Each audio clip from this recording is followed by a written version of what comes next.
Sir ನೀವು ಕೂಡ ಒಂದು ಸಚಿವ ಸ್ಥಾನದ ಆಕಾಂಕ್ಷಿ ಇದ್ರಿ, ನಿಮಗೆ ಈಗ ಸಚಿವ ಸ್ಥಾನಮಾನ ಸಿಕ್ಕಿಲ್ಲ, ಏನು ಅನಿಸ್ತಿದೆ ಸರ್? ಅಲ್ಲ, ಸಚಿವ ಸ್ಥಾನ ಕೇಳಬೇಕಂತ ಎಲ್ಲ ಶಾಸಕರು ಫೈಟ್ ಮಾಡಿದರು, ಗುದ್ದಾಡಿದರು, ಎಲ್ಲ ಹೈಕಮಾಂಡಿಗೆ ಕೇಳ್ಕೊಂಡ್ರು, ಮುಖ್ಯಮಂತ್ರಿಗೆ ಕೇಳ್ಕೊಂಡ್ರು. ಮಾಡ್ತಕ್ಕಂಥದ್ದು 34 ಮಂದಿಗೆ ಮಾತ್ರ.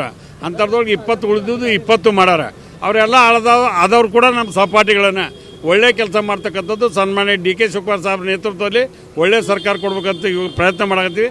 ಆ ರೀತಿಯಾಗಿ ನಾವೆಲ್ಲ ಕೆಲಸ ಮಾಡಿದರೆ ಒಂದು ಸರ್ಕಾರಕ್ಕೆ ಹೆಸರು ಬರ್ತದೆ. 2088 ಇಲೆಕ್ಷನ್ ಹತ್ತಿರ ಇದೆ. ಆ ಇಲೆಕ್ಷನ್ದಲ್ಲಿ ಗೆದ್ದು ಬಂದೆ ಅಂದ್ರೆ ಮತ್ತೆ ಮಂತ್ರಿ ಆಗೋಂಥ ಅವಕಾಶ ಇರ್ತೈತಿ. ಒಂದೇ ಸಲಕ್ಕೆ ಸಿಗಲ್ಲ, ಕಾದು ನೋಡ್ಬೇಕಾಗೈತಿ.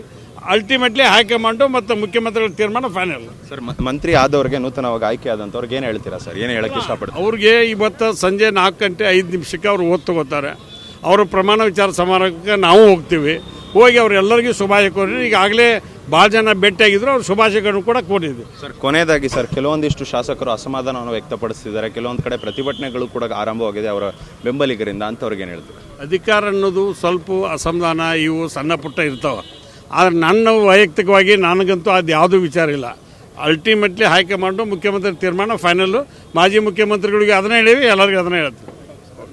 ಇದಾಗಿತ್ತು ಶಾಸಕರಾದಂಥ ಕೋನರಳ್ಳಿ ಅವರ ಮಾತುಗಳು. ಕ್ಯಾಮರಾಮನ್ ನಿಶಾಂತ್ ಜೊತೆ ಓಂ ವಿವೇಕ್, ಆದಿತ್ಯ ಕಾರ್ಲೇಕರ್, ಅಶ್ವವೇಗ ನ್ಯೂಸ್, ಬೆಂಗಳೂರು.